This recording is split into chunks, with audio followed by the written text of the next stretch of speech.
The city should never have become rich. It had no giant gold mine, no hidden treasure, no mountain packed with precious metal. Yet when the California gold rush exploded in 1848, one city transformed from a struggling settlement into the financial heart of the American West, and it did it by selling shovels. Not gold, not silver, shovels.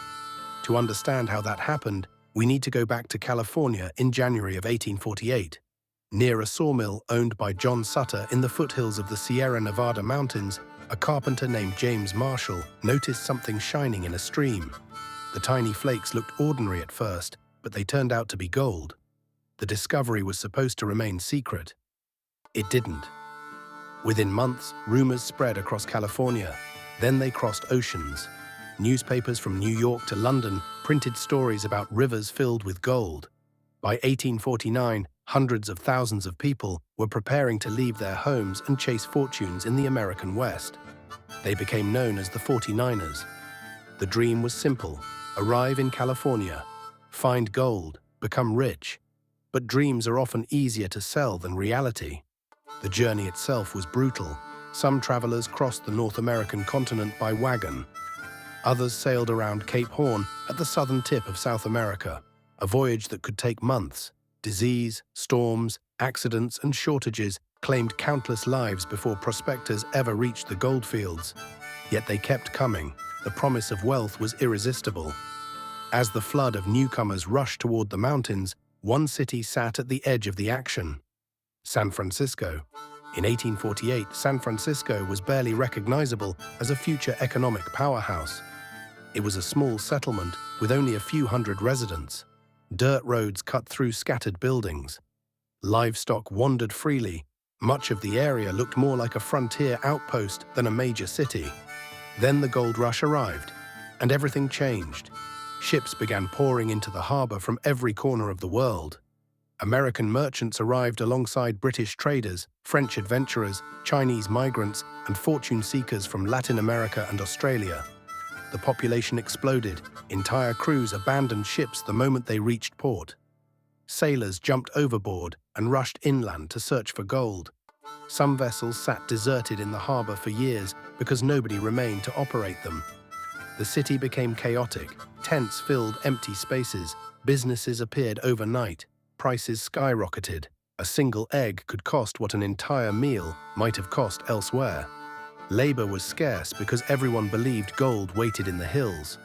But amid the madness, a few people noticed something important. Most miners were not getting rich.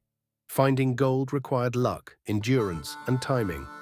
Some prospectors discovered valuable deposits. Many found almost nothing. Thousands spent months digging through mud and rock, only to end up poorer than when they arrived. Yet every miner needed supplies. Every single one. They needed shovels, picks, boots, tents, rope, food, lanterns, pans, clothing, wagons. Tools broke, boots wore out, supplies disappeared quickly in harsh mining conditions. Prospectors constantly needed replacements. That created an opportunity far more predictable than searching for gold. Instead of mining, some entrepreneurs decided to sell to miners. One of the most famous was Samuel Brannan. Brannan had acquired a large stock of mining supplies before the rush exploded. When news of the gold discovery spread, he raced through San Francisco shouting, "Gold, gold, gold from the American River." His excitement helped fuel the frenzy. At the same time, he quietly sold mining equipment to eager prospectors. Business was extraordinary. Brannan reportedly became one of California's first millionaires, not because he mined gold, but because he sold products to people who hoped to find it. His success revealed a larger truth.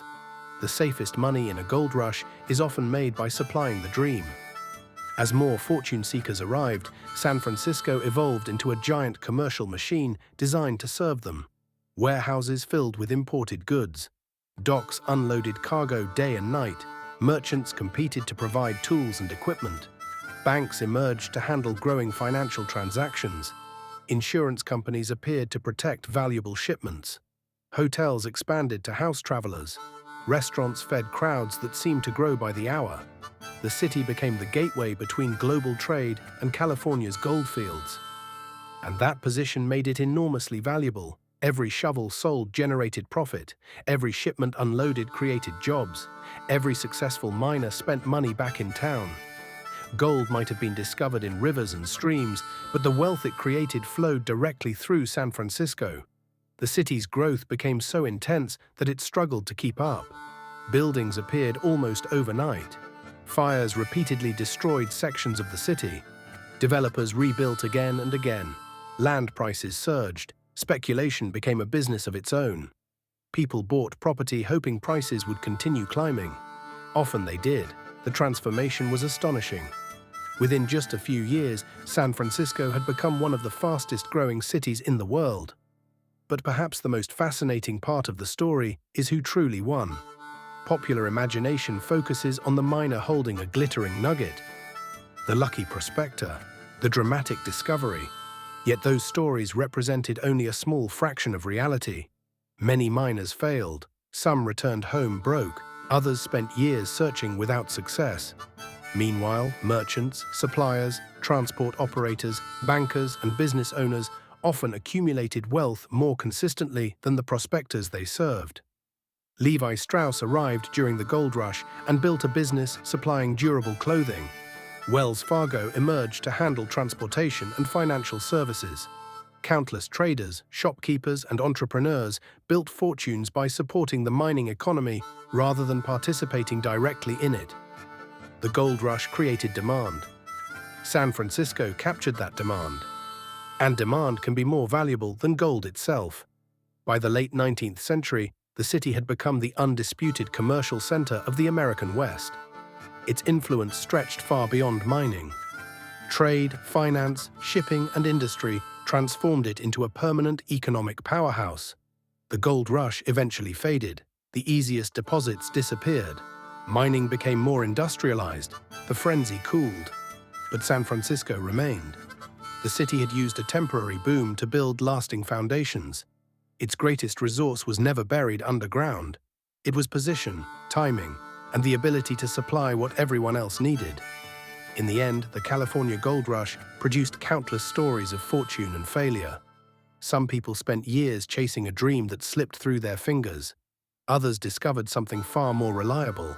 While thousands searched desperately for gold, a handful of entrepreneurs realized a simple truth.